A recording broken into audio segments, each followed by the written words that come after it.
Welcome back. I'm Peter St. Onge. This is a weekly roundup of my daily videos on the economy and freedom, where I cut through the BS and lay out what the gaslighting clowns pulled out of their hats this week and what is coming next.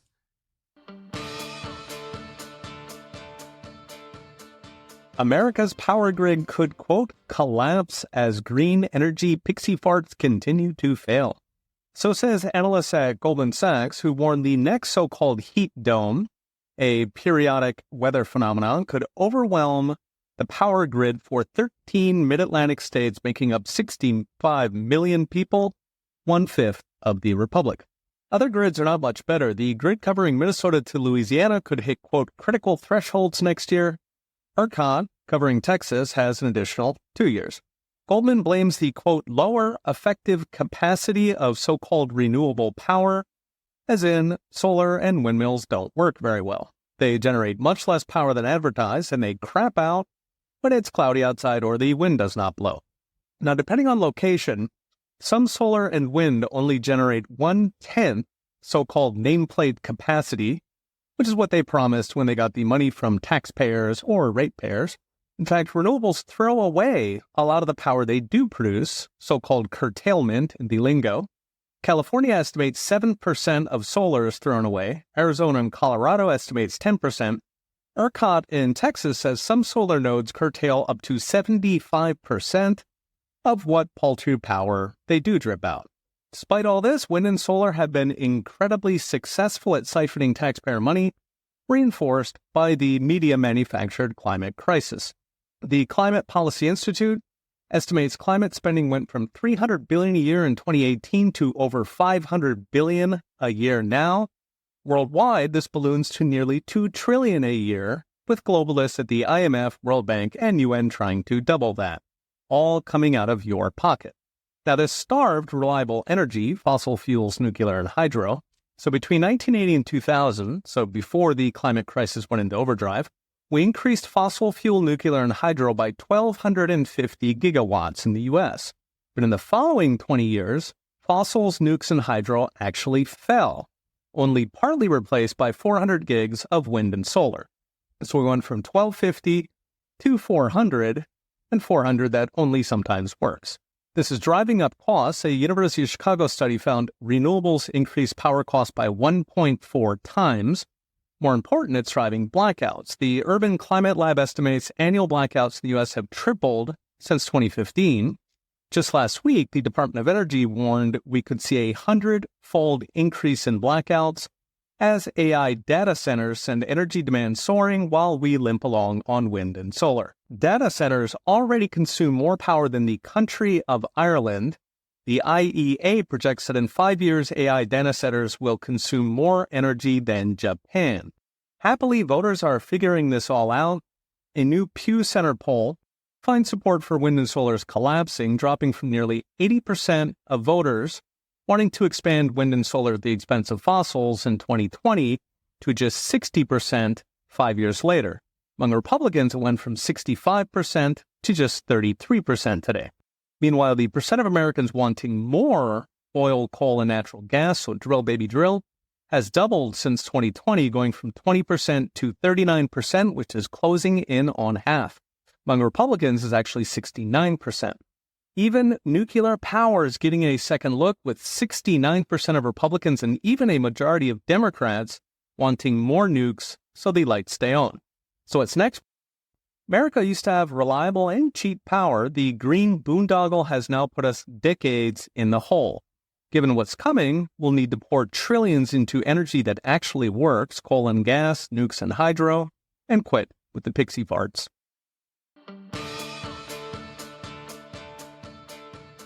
Mainstream economists are climbing off the ledge on the tariff wars, raising forecasts for growth, jobs, and inflation, pretty much the Goldilocks combination.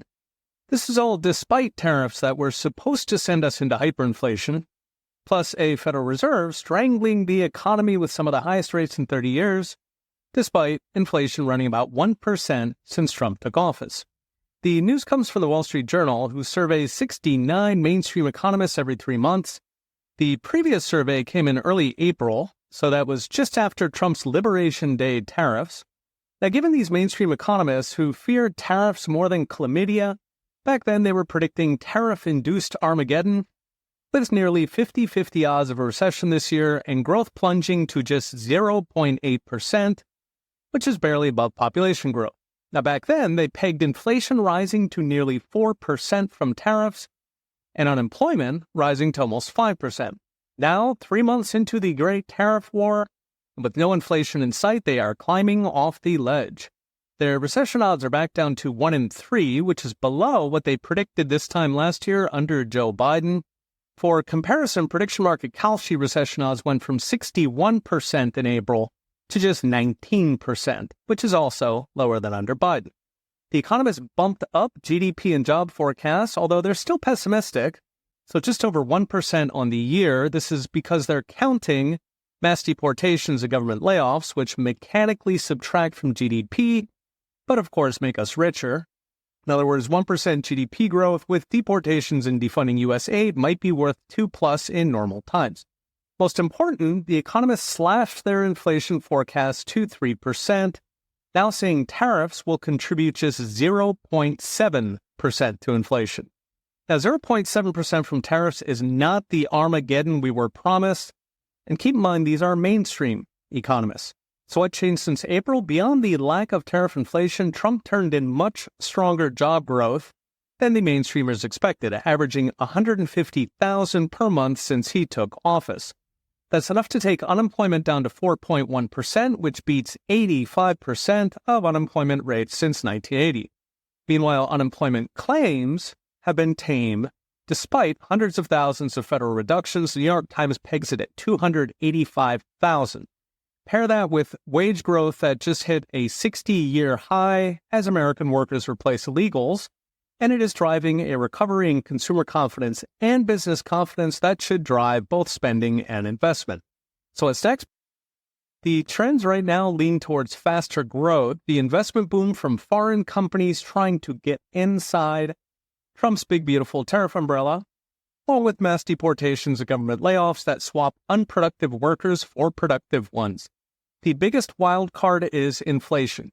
If tariffs start showing up in the numbers, which they could, especially in the month just ended, that will keep interest rates high, which strangles growth. On the other hand, if foreigners keep eating tariffs or Made in America starts replacing imports, the Fed could bend to the increasing chorus from Trump and now mainstreamers that rates are too high, at which point the risk to watch becomes a Fed that cuts too much, like it's done for 112 years.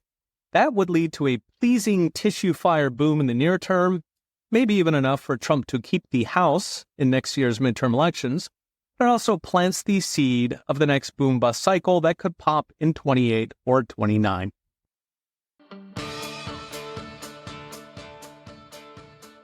A word from our sponsor. If you own gold or silver, you know they're a great hedge against financial instability and let you grow your wealth outside the banking system and gain greater control over your finances. Monetary Metals offers you the ability to increase your precious metal ounces every single month. Instead of paying to own metal, with Monetary Metals, you get paid 4% on your gold paid in more ounces. Now's the time to secure your wealth and build your legacy in an asset that the government cannot inflate away. Join thousands of investors earning interest in physical gold and silver every month with Monetary Metals. Visit monetarymetals.com/Peter to learn more. Now back to our show.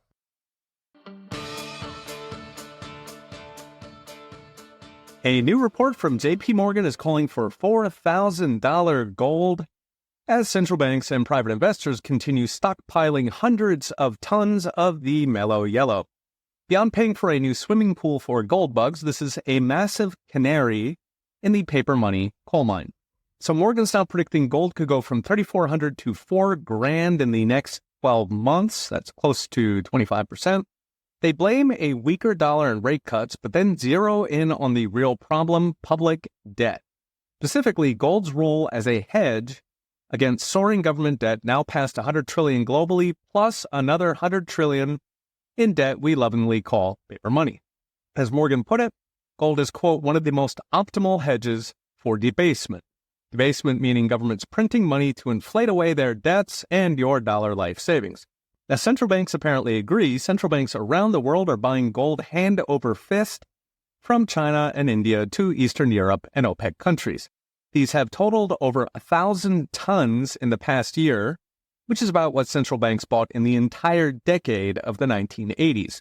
A few years ago, the governor of the Dutch central bank actually admitted central bankers are buying gold as insurance against a paper money collapse, saying, quote, if the system collapses, the gold is a basis to rebuild. So the arsonists burning the world with paper money are buying insurance against their fire, which is fun. The problem is we're a lot closer to the tipping point than even central bankers recognize. To illustrate, before the 2008 crisis, the value of all above-ground gold was about 7% of the value of fiat. So all gold in the world was worth $4.5 trillion versus 50 of fiat. Today, that 7% has tripled to over 20%. So 22 trillion of gold on just over 100 trillion of fiat. This matters because the vast majority of gold's price is not industrial and jewelry. Going by M2 correlations, 90% of gold's price is a shadow bet on fiat collapsing. That bet went from 7% to 20%. Worse, it's accelerating. From the 90s up to the 2008 crisis, it was pretty steady. Then it jumped by a fifth in the financial crisis. Then it took off during COVID, going from 8.5% to 13% on the COVID money printing, and then jumping another 8 points in the aftermath of COVID, as in the failure of governments to reverse their COVID money grab. Put differently, according to gold, the 2008 bailouts bumped the odds of a fiat collapse by a fifth. The COVID spending orgy doubled it. So what's next? Mainstreamers hand-wave soaring gold as geopolitical risk, which is empirically false. Wall Street's gold standard VIX volatility index is actually lower today than the 1990s. In fact, gold is hoovering up the comedy of errors as governments use every crisis, even the ones they create, to ramp up spending, ramp up deficits, and drive us off the debt cliff. Congress just locked in big, beautiful deficits of 6% of GDP. It's by far the highest in peacetime in American history. France, Britain, and even China are also running 6% deficits. Japan's at 5%. Famously frugal Germany is at 3% and rising fast, while all of Europe is jacking migrant and military spending that could take them well past 6%. Paper money is not dying tomorrow, but without radical change like a balanced budget amendment, we are looking at 15, maybe 20 years tops. In the meantime, whether it's gold or Bitcoin, keep hodling.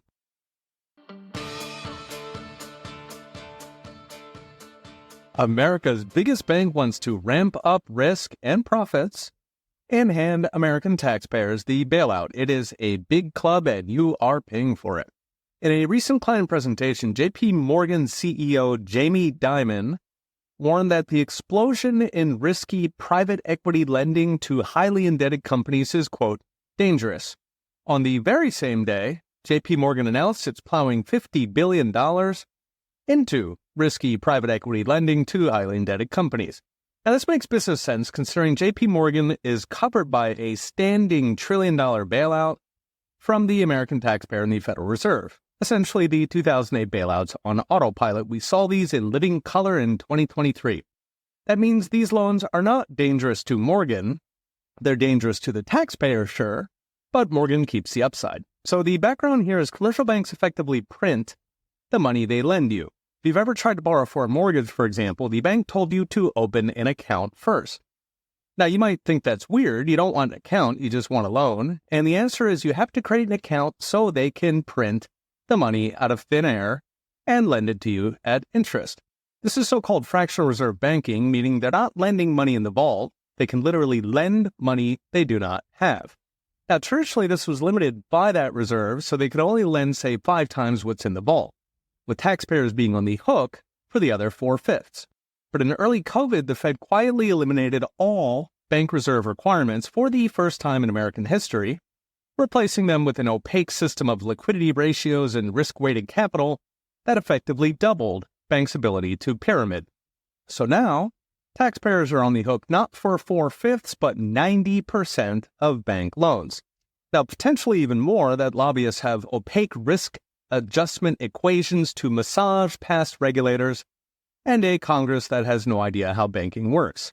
This was a break from the post-2008 banking consensus where Congress limited bank risk to avoid another embarrassing 2008-style crash and bailout. Mind, Congress could have just ended the bailout so Wall Street quits gambling with money it pulled out of its butt, but bank lobbyists being what they are, Congress simply limited the theft like a gasoline thief who siphons just a gallon or two every night so the victims don't notice. But apparently the COVID emergency was just what Wall Street needed to break the reserve requirement chains. So now they're working to erode the risk weights to potentially free up trillions of additional lending in the form of counterfeiting. Morgan is now admitting a fat chunk of that is going to go into dangerous assets for the taxpayer to underwrite. So as sex, for all the attention interest rates get, the vast majority of inflation is caused by commercial banks printing money, something that they can only do because of the Fed's true purpose, the so-called lender of last resort function, a permanent Wall Street bailout. That drives between 80 and 90% of inflation and 100% of bailouts. Happily, the solution is very easy, and the bailouts let banks get back to lending money they actually have, leave the dangerous loans to people risking their own money, not taxpayer money.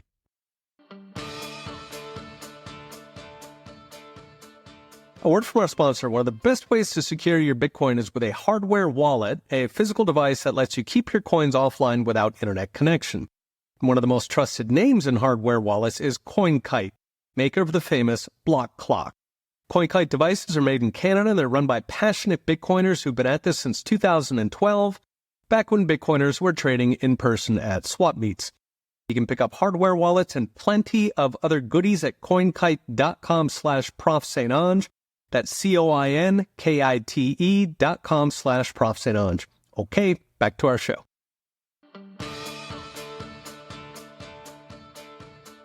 Can tariffs cause inflation, and why haven't they? In a recent interview with Larry Kudlow, Treasury Secretary Scott Bessent claimed tariffs, quote, cannot be inflationary.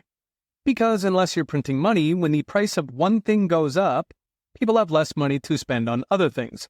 So it's squeezing a balloon. Tariff-pumped Chinese socks take money from your Taco Bell budget. Socks go up, Taco Supremes go down.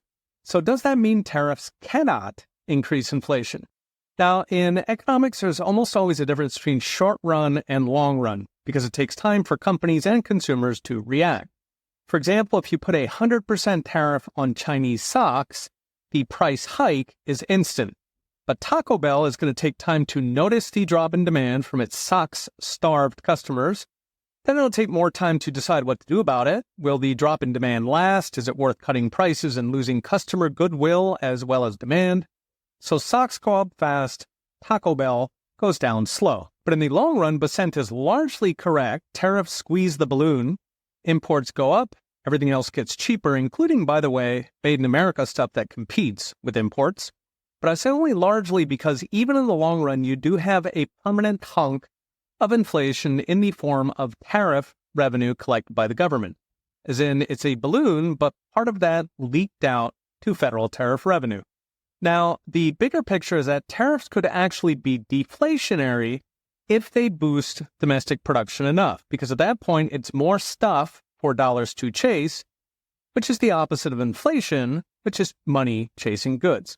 Now, I should note that all this is in theory, short-term inflation, long-term just a smidge, but at the moment, we're not even seeing short-run tariff inflation. Instead, Chinese and Japanese are eating the tariffs by lowering their prices. Now, this is tactical, basically because they don't expect tariffs to last, so they don't want to hike prices and lose market share. But note what is doing the inflation work here. It is the size of the balloon, also known as the money supply. Now, about a fifth of money supply, M2, is literally printing money at the Fed. That's typing zeros in a spreadsheet, using it to buy government bonds so Congress can waste it. But the rest of the balloon is commercial banks pyramiding on that base money, literally magicking up the money for your mortgage, credit card, or business loan. Now, under Trump, M2, the balloon, has actually been rising faster than Biden, driven by rising bank loans. This all takes time to filter through to inflation. It's that short run versus long run thing again.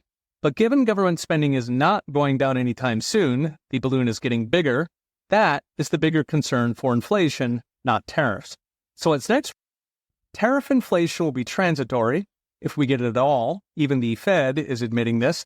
The larger issue is Congress's failure to cut spending means the Bidenflation parasite is alive and well. Toss in bank lending that always rises in a boom, and we could see inflation start to rise over the coming year, not from tariffs, but from Congress's trillion-dollar gaping wound of red ink. The only way to outrun that is to grow production faster, like 3 or 4% of GDP, enough to soak up the M2. If not, we will get inflation, and it will have nothing to do with tariffs.